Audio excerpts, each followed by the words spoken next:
Folks, this is Scott Johnson on behalf of Hopkins Farm Broadcasting here in Shelbyville, Tennessee, Bedford County, about 50 miles south of Nashville, 25 miles south of Murfreesboro, in the lovely, and so far sunny Green Hills of southern middle Tennessee. We'll see what happens a little later this afternoon, folks. By the way, this is WLIJ, Hopkins Farm Broadcasting, the only locally owned radio station here in Bedford County. It's that time of the month where we have in here David Kitchens, the director of the Bedford County Emergency Management and Homeland Security Agency. And, good morning, David. Good morning. Good to have you in here. We don't have any bad weather news, do we? Well, you're the guy that usually brings that. So it is sunny today, but we're expecting some storms. No severe weather. No really severe weather. Okay. So today and tomorrow. So look out in the afternoon. Expect some rain. Yes. Want those farmers to get that second cutting on their hay, right? The rain amounts were high, so it may be how the storms play out, but they are saying we'll probably get some storms this afternoon in the southern part of Middle Tennessee. I had some guys who be putting down some concrete at my place, and I was driving back from Nashville yesterday, raining coming through. Eagleville, as soon as I hit Bedford County, drives a bomb. Right. We had one little shower yesterday that went through. Yeah, that little bubble we have over in Bedford County, I guess. But you got a special guest with you here today. You want to introduce him? I do. I have the director for 911, Phillip Noel. Very special. Yeah. Very special. I talked to Phillip earlier this week, and I was like, you know what? He's not come on the radio show. It's like he's a victim now, right? Yeah, right. You sought him out. Rope him in here. Yeah. So I was glad he said he would come out and do it. So we're gonna appreciate you asking. Yeah, we were going to talk a little bit about what 911 does and how we work together a lot of times too. So yeah, I'm glad to have Phillip this morning. Well, Phillip, we appreciate you coming out. We were talking a little before the show. It's been a few years since you've been here. It has. And you are the communicator here in Bedford County, so we appreciate you coming in. We try to keep the lines of communication open 24/7. Why don't we start a little bit? Folks kind of like that background story a little bit in our listening audience. How did you get into the 911 business? Well, it was close to 15 years ago, I guess now. 13, 14. Has it? Yeah, it's been a while. Oh, man. Okay. Now you're aging me now because I remember it. You were a part of that. Yeah, I was actually. Yeah, still are. Yeah, y'all blame me. I was on that board that picked him. It's Scott's fault. No, I had a communication background and a business background too, and the 911 center it's a lot of people think the 911 center here is a county agency, or maybe even a city agency. It's not. It's neither one. It's called Bedford County 911, so it'd be logical to think that it was a county agency, but we're really not. We're independent. You're more like a public utility. We operate like a utility. That's right. It's okay if folks want to think we're a county or city agency. That's fine. It's not a problem because we do work hand in hand with the county and the city, 24/7, and we operate as if we were, just part of the direct family, and I feel like we are. So, yeah, had a communication background and a business background, and there was an opening, an opportunity to take over that agency, and you guys saw the. Not sure what you saw. We had wisdom. Wisdom. That's the exact word I was looking for. We had a rare moment of wisdom. Yes, exact word I was looking for. Now, at one time, weren't you helping produce the Titans radio show? I did. We're talking about football team, folks, in Nashville. Football team. That's right. And, did that up until actually about a month ago. I was with the Titans for 25 years. Oh, man. Yeah. You used to travel with the team some, didn't you? We did, yep. Our little crew was a traveling circus. every weekend. Say one thing right here is, so probably, I don't know, several years ago, my path crossed with Phillip, and we didn't really know it because he was with the Titans, and at the time I was with the police department in Nashville. Right. So we did security at the games and things. So one of my jobs was doing the searches on the the booth side. The broadcast booth. So with the dog. Our path cross. It's a small world. It's crazy how that works. Well, you think about how many people are in Middle Tennessee, several million. So that is a small world. And then they still do that before every game. They'll bring a dog around all the broadcast booths and come in and the dog will work the booth and they'll move on to the next one. So it's that's just a little tidbit of information that the way things happen in the path across. It happens, and but I know you enjoyed doing that for years, and still doing it. Going to move to East Tennessee, not physically move myself or my family, but we're going to. Some of us that had been with the Titans for a while are going to go up and work with the University of Tennessee on the Volunteers. We're talking about UTK, right? UTK. We're talking about Alma Mater, right? That's right. We're talking Big Orange country. Big Orange. Yeah, we're not talking about anything red, right? Nope, no red. No, we're talking no red, orange, no right? No. Yeah. We are in Tennessee, folks. That's right. Okay, I like to remind some people of that. We're in Tennessee. Well, congratulations on that. What a great, exciting opportunity to do that as well as a part-time gig. We're real excited. Let's get back to 911. Let's do it. So, take us through a typical call with 911. In other words, somebody picks up the phone and calls one of your dispatchers. Let's just start with there. What happens? Well, they're going to answer it very quickly. For starters, we will answer 99 I think the number's about 99.7 of our calls. 99.7% of our calls are answered within 2 to 3 rings. It's going to be answered really quickly. They're going to ask because they call you. They're having a bad day. So it's somebody is right. Yeah. Generally not positive things happening when somebody's calling. So the first thing they're going to do is ask you what's the address. And that's the most important thing. That's the most important part of a 911 call. Well, you got to get help coming, right? We want to get help to you, and we've got to find out what's going on with you or with the situation that you're in. But your location is the most important thing. If we don't have that, we don't have anything. Now, the technology has improved dramatically over the last several years, and we're really fortunate that we have a lot of great tools to work with to find the location of callers. And there's a few different ways we can do that, but the most important part, especially on the front end of a 911 call, is just to find out where you are, and then find out what's going on and try to get you help as fast as we can. Well, I know when a lot of folks call, obviously they're in extreme distress when they call. Can be. I mean, they can be, not everybody. But just to kind of remind our listening audience, you're going to be talking about something happened, somebody's having a heart attack. Bottom line's got to have the address. Got to have it. What happens after that? It's like like real estate. Location. Exactly. That's got to get help coming to you. Get help coming. And go ahead. Yeah, so typically our telecommunicator who's taking the call and actually talking to the caller will have a partner or two. There could be 3 people in the room in the command center there, and so there are other things happening while the telecommunicator that's talking to the actual person on the phone, the person next to her or him, they're doing things. They're seeing the notes that are being typed in, and they're hearing because they're sitting right next to them, and so they're starting the process of getting the first responders out to wherever the call is coming from, or wherever the help is needed. I think that's an important point to make too, Phillip, and you know this because I've heard people complain years ago, well, they kept asking me questions. We just needed somebody coming. And I had to explain to them, of course, knowing the process. Sure.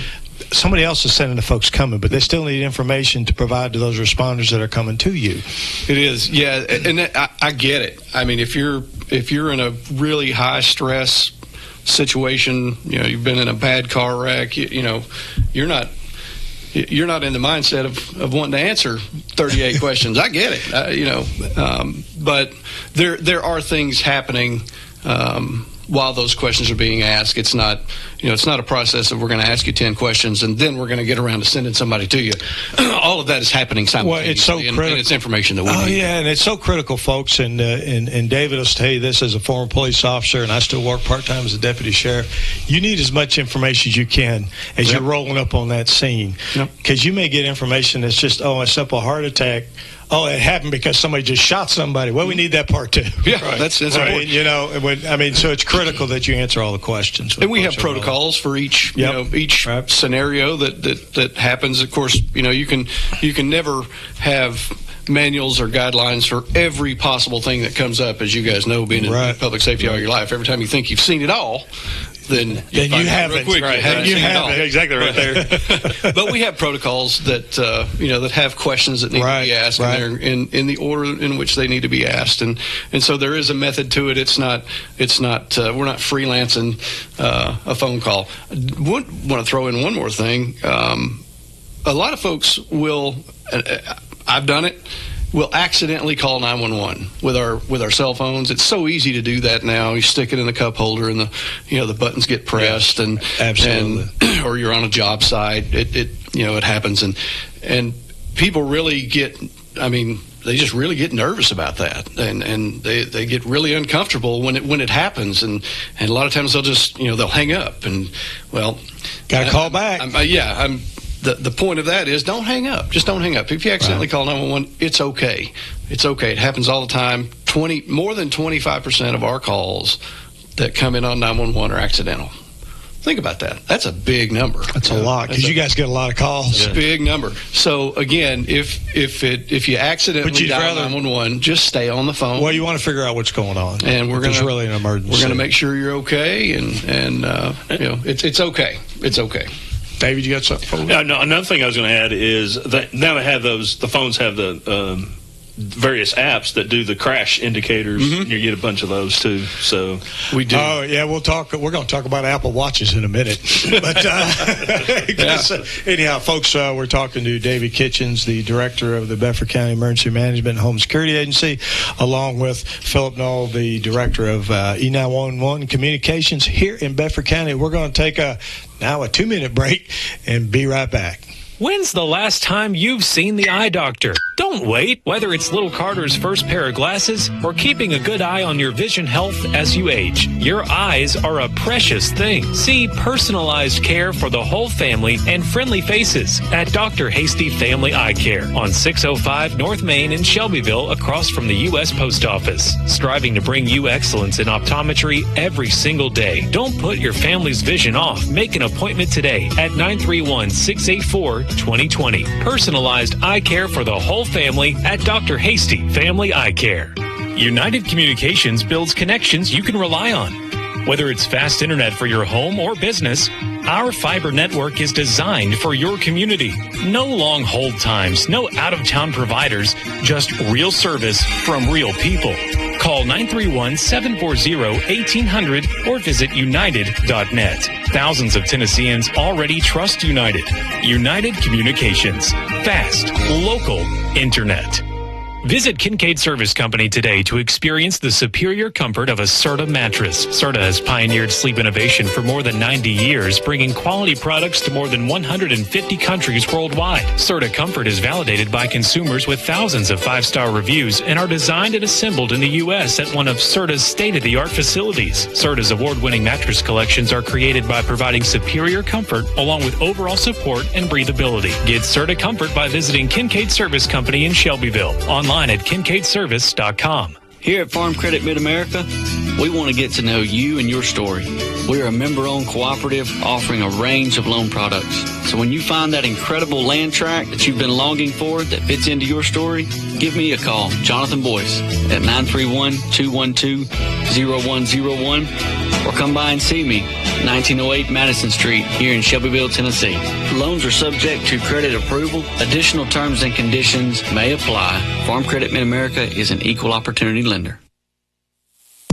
Folks, this is Scott Johnson on behalf of Hopkins Farm Broadcasting here in Shelbyville, Tennessee, Bedford County. It's that time of month we have David Kitchens, the Bedford County Emergency Management Home Security Director, in here with special guest, Phillip, Noel, the Director. Very special. Very special. very special. E911, Director of Communications here in Bedford County.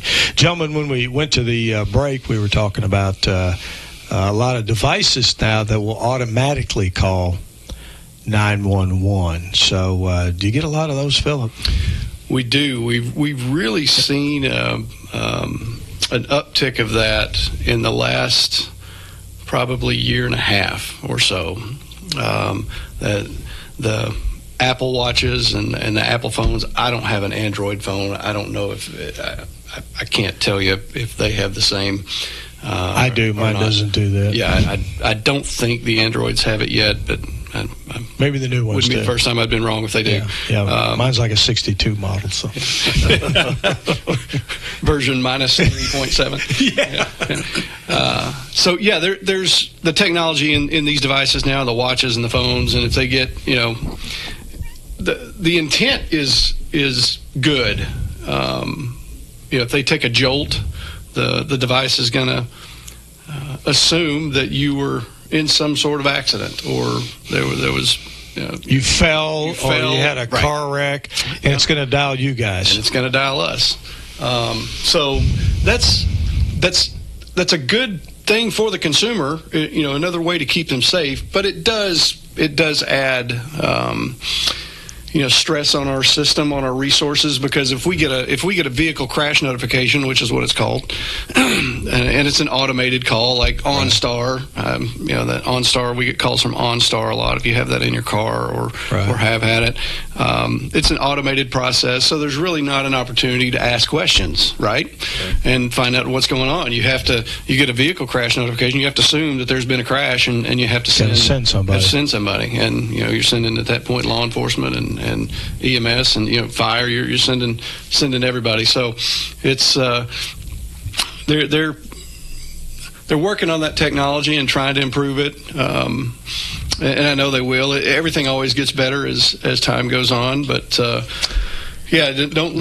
not to leave your phone laying on the bumper and drive off with it, or drop it in the pool.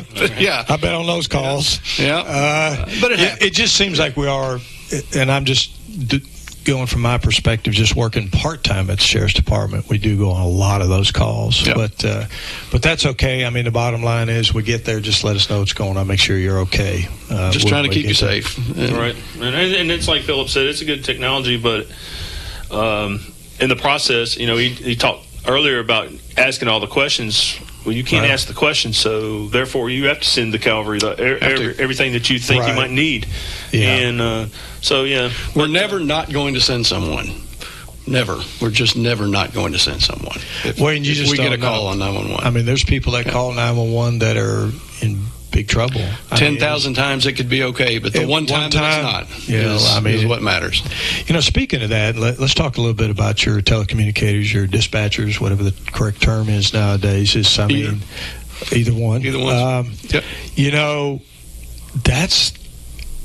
That's got to be an extremely stressful job, because if you ever listen to these 911 calls and people calling in that are in extreme, I mean, they're basically, their life's in jeopardy, or somebody else's is, and there's a lot going on, they're screaming. It's got to be tough on your dispatchers handling those calls. It can be stressful. I tell people all the time, I push paper around, and they're the folks that are doing the real hard work. I mean, they're really doing tough. The hard work. It is, and it takes a special person to do that kind of job, and that can be said for a lot of jobs in public safety. Right. Because I think people kind of, they're kind of used to that, as far as like a paramedic trying to save somebody's life in a heart attack, or a law enforcement officer chasing a gunman or something. But maybe sometimes they forget about the dispatchers, because that's where it all starts. Right. We're the first responder. Right. I mean, that's where it all starts. We're first on the scene, and you got to get the right information. And folks are really, really having a bad day. So they are. Yeah, our folks are A plus. we've got a great crew. We're really fortunate to have the folks that we have that answer those 911 calls. It can be. I tell everybody that expresses interest in getting into that field. I tell them right up front, this job's not for everybody. It's just not. And the folks who it's a love it or hate it thing, or I can really do this, or I just can't do this at all. There's not a lot of in between. But the folks who come into the 911 world and realize that they have a knack for doing that kind of work, they really enjoy it. And they usually are, they stay in the industry, in the field for a long time. And if it's not for you, you find out really quick. There's not a lot of in between. And a question I have for a long time, dispatchers were not considered first responders. Has that changed now? Right? It has changed. Officially, it has changed just in the last legislative session. Okay. Actually, I thought in Tennessee. Right. It's it can be different in every state, and we're lobbying at the federal level to make that a nationwide change. But yes, the state of Tennessee officially in this last legislative session recognized 911 telecommunicators, dispatchers as first responders, and they need to be. Yeah, they do. I mean, and it's just like you said, they're the first ones to get the call. Their job is just stressful because really they're worrying on two ends. They're worrying about the person that's on the phone, and then they're worrying about the people that they send. That's right. And that's make sure everybody gets home at night. Right, and that's very stressful. And I'm glad to hear that. I thought I'd heard that correctly. You did. That is, I think they've always been a part of being a first responder because they're the first ones to get a call and send help. So yes. Yeah. Well, along those lines, David, and I'll say thank you and Phillip to your folks too.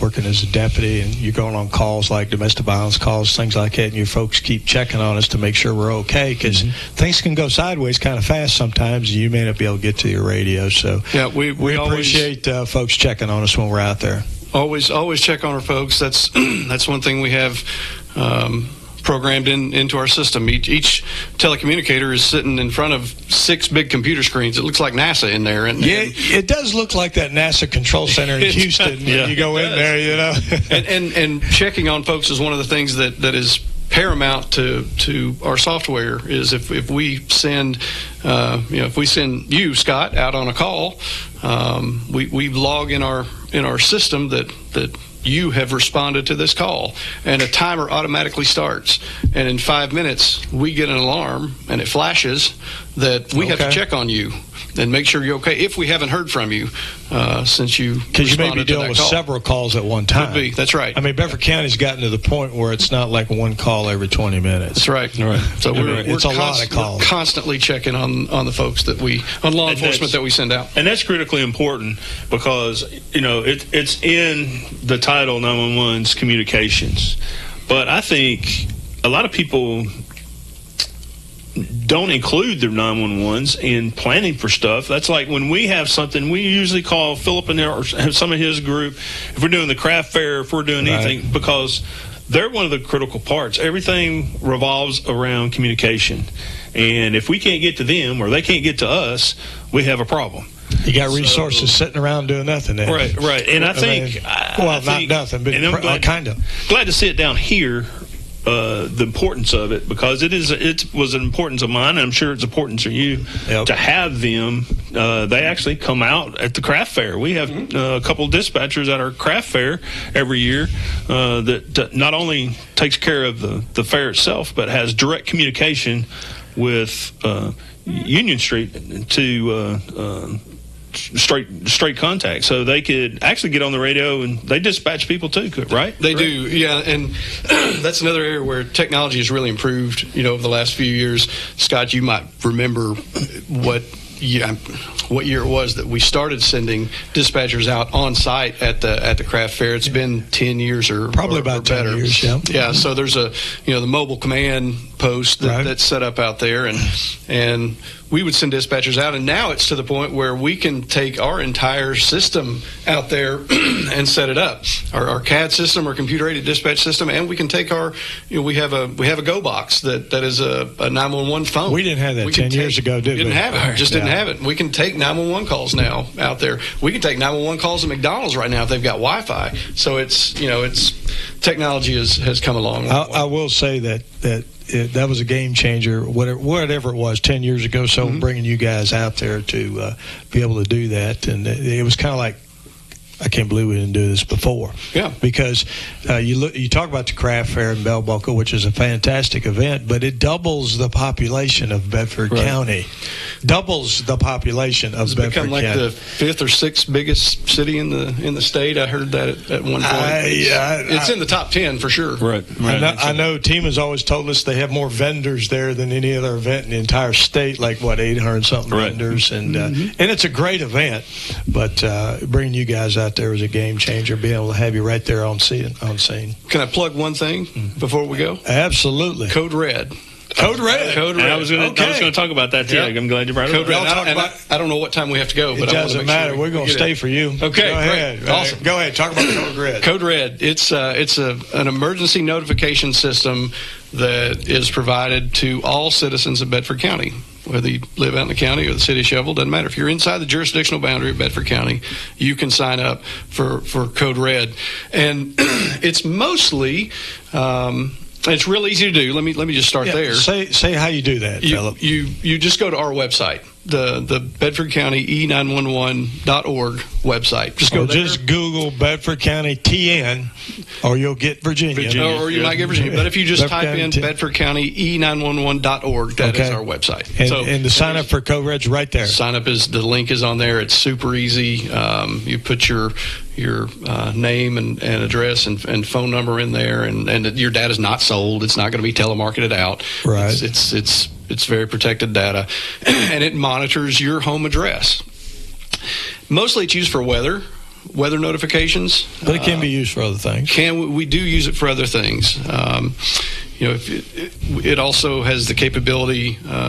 We have the capability of sending out what's called iPause messages, and that's the. I want you to mention iPause before we go off the air too, because you guys were one of the first counties in Middle Tennessee, probably outside of Nashville, that got Code Red. But I know you were one of the first 20 or so jurisdictions, not counties, in the whole state to have iPause. Right. And probably one of the most critical pieces of communications technology, and it's a federal program, but kind of explain iPause a little bit. Yeah, so Code Red you have to be signed up for to get the notifications. Not iPause. But iPause, no, you don't. We've all gotten the notifications. Usually it's an Amber Alert of some sort, or a Silver Alert, or occasionally it might be that there's a manhunt going on, and so we all get and your phone goes off. You don't have a choice. It doesn't matter if you're in church or at supper, and your phone's going to start buzzing and beeping, and you're going to get that message. And we now have the capability to send those out. We don't do that very often at all. But if it's a big deal, it's typically going to be a life or death, life-threatening situation. Flooding, maybe. Correct. A really bad manhunt with folks that big safety issues. I know you guys have done that, folks. This is a federal program. You have to go through a certification process to actually be able to do this. And I know a lot of counties have it now, but I do recall you guys are one of the first in the state to have it, first dozen or so in the state to have it. And think about that. Everybody's got a cell phone. And if something's going on, what's the quickest way to get information? It's through that system. And you basically, I'm going to really simplify this, but you can draw a circle on a map, and it'll hit the towers within that map, the cell towers, and send a message out, right? That's correct. Yeah, you can draw a circle, you can draw a box, a polygon. It's just like a weather, warning that gets issued. They draw some sort of shape, and everybody within that shape will get notified. To me, that was just a huge capability when that came about. I mean, the federal government did lead that charge, but to be able to get emergency information to pretty much probably 5% of the people very quickly on what's going on. Yeah. And I'll say on both of those is critical tools to have. But especially on this Code Red, right. We've been pushing Code Red. If you've seen our Facebook posts, seen Shovel Weather Facebook posts, and Elijah's put it out also, is our weather radios have been down. They were down last week. Yeah, they've been down off and on for a while, haven't they? And then we were pushing for people to get warnings is Code Red, and that's what happens is they put those warnings out. But just having it in case we have to push out information if we have something happen in Bell Buckle, we need to do evacuation or wherever. We use that too to push out information. So it's a good tool to have. Sign up, folks. Yeah, it's easy. It's free. Yeah, absolutely free. So I mean, and it's. They'll call you. You can sign up. You can get text, phone, or an email, I think, right? You can. Typically, I'd recommend the phone call. That's what I have. It monitors your home address. It's not wherever you are at all times. It's looking at your house. I was about to say, and thank you for mentioning that, Phillip. Whatever address you put in. Yep. It's going to be, if there's a warning in that area, that's where it's going to do the warning. Because you could be sitting in Minnesota, but if there's a warning at your home address, you're going to get which has happened. I've been way out west on and gotten a phone call in the middle of the night, which is great because my family's at home, right? And it's 2 a.m. in the morning, and they could be asleep and need to be made aware that that there was some severe weather coming. So it doesn't matter where you are, you're going to find out what's going on at your house where you live. It's a great tool, and it's free. Sign up. Please go sign up. Go to the E911 website here in Bedford County and sign up for that. Code Red. Gentlemen, is there anything else? We ran over a little bit. That's okay. Anything else y'all want to talk about? I got one more thing to add. Our river business is kicking up. River business. So the Duck River. Please be safe. We've had 2 or 3 rescue or call-outs in drone use already. So look at social media. I know River Life on the Duck puts out good information. They sure do. But just check and make sure before you get out, people, and plan your trips. We've had a couple that were one that just didn't do well planning, so they thought they could get somewhere before. Yeah, that 2-hour float's probably a 6-hour float. Right. So just be aware of that. Yeah. And there are ways you can help plan that trip. You can go. I believe it's the TVA website and see what the water flow is. That's the first thing you should probably do if you're thinking about going and floating the river. Is there criteria still at Normandy Dam? If it's over 400 cubic feet per second, you probably shouldn't get on the river. It is. And 400 is still a pretty good clip. If you're a novice, if you don't have any experience, probably less than that. Yeah, it's even going to be less than that. So at least do look at that number first before you head out, and if the number's high enough, the gates are going to be closed anyway. Right. For the parking areas. At most of the launches. The TVA parking areas. However, it doesn't always stop everybody. It doesn't. No, people park on the side of the road, just walk on down there and do their thing. And you know, legally you can't keep people off the river, but the bottom line is you just want to keep people safe. So we're just trying to keep them safe. And trying to keep the folks that have to go rescue them safe. Bingo. That was the second point I was going to make. Now, if somebody's going to come rescue you, their life's in jeopardy as well. So please stay off the river, folks, if the river's up. And otherwise, enjoy it. It's a great, most biodiverse river in North America, according to National Geographic. It's a great asset we have here in Bedford County, but please be safe about that when you're doing that. Gentlemen, is there anything else before we go off the air this month? No, I appreciate you. I appreciate y'all having me in.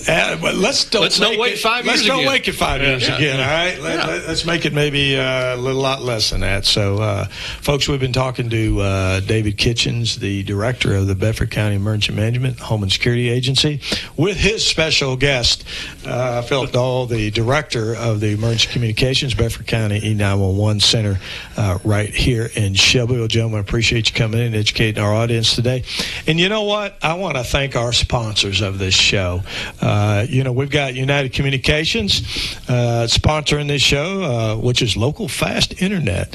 We've got Farm Credit Mid-America Rural, serving the future of rural communities here in agriculture. Dr. Dale Hasty of the family dental practice there, and Kincaid Service Company right here in Shelbyville. You know what? We appreciate all you guys out there sponsoring these shows, because the radio station does not charge for these public safety programs that we have here. And folks, we have 11 of those shows, sometimes 10, 11 of those shows every month right here on WLIJ 98.7 Hopkins Farm Broadcasting, where, believe it or not, you can tune in and hear it straight from the horse's mouth on what's really going on. Folks, this is Scott Johnson on behalf of Hopkins Farm Broadcasting. Appreciate you tuning in today. Until next time. Kincaid's is proud to offer Beauty Rest Black to our customers. Beauty Rest Black represents a leap forward in bedding, with sleep climate technology keeping you cool, and triple-stranded pocketed coils give you luxurious support all night long. Wake up refreshed and ready to take on the day with a new Beauty Rest Black mattress from Kincaid Service Company, 400 Madison Street, Shelbyville, across from the Speedway gas station. 931-684-5662. When's the last time you've seen the eye doctor? Don't wait. Whether it's little Carter's first pair of glasses or keeping a good eye on your vision health as you age, your eyes are a precious thing. See personalized care for the whole family and friendly faces at Dr. Hasty Family Eye Care on 605 North Main in Shelbyville, across from the U.S. Post Office. Striving to bring you excellence in optometry every single day. Don't put your family's vision off. Make an appointment today at 931-684-2020. Personalized eye care for the whole family at Dr. Hasty Family Eye Care. At United Communications, we're more than just fast internet. We're your local connection to reliability and service that you can count on. Right here in Bedford County. With fiber fast speeds and a team in your community, we keep you connected when it matters most. No long hold times, no out-of-town providers, just real service from people who care. Call 931-740-1800 or visit united.net. Thousands of Tennesseans already trust United. United Communications. Fast, local, internet. Here at Farm Credit Mid-America, we want to get to know you and your story. We are a member-owned cooperative offering a range of loan products. So when you find that incredible land tract that you've been longing for that fits into your story, give me a call, Jonathan Boyce, at 931-212-0101, or come by and see me, 1908 Madison Street, here in Shelbyville, Tennessee. Loans are subject to credit approval. Additional terms and conditions may apply. Farm Credit Mid-America is an equal opportunity lender. WLIJ. Now that's country.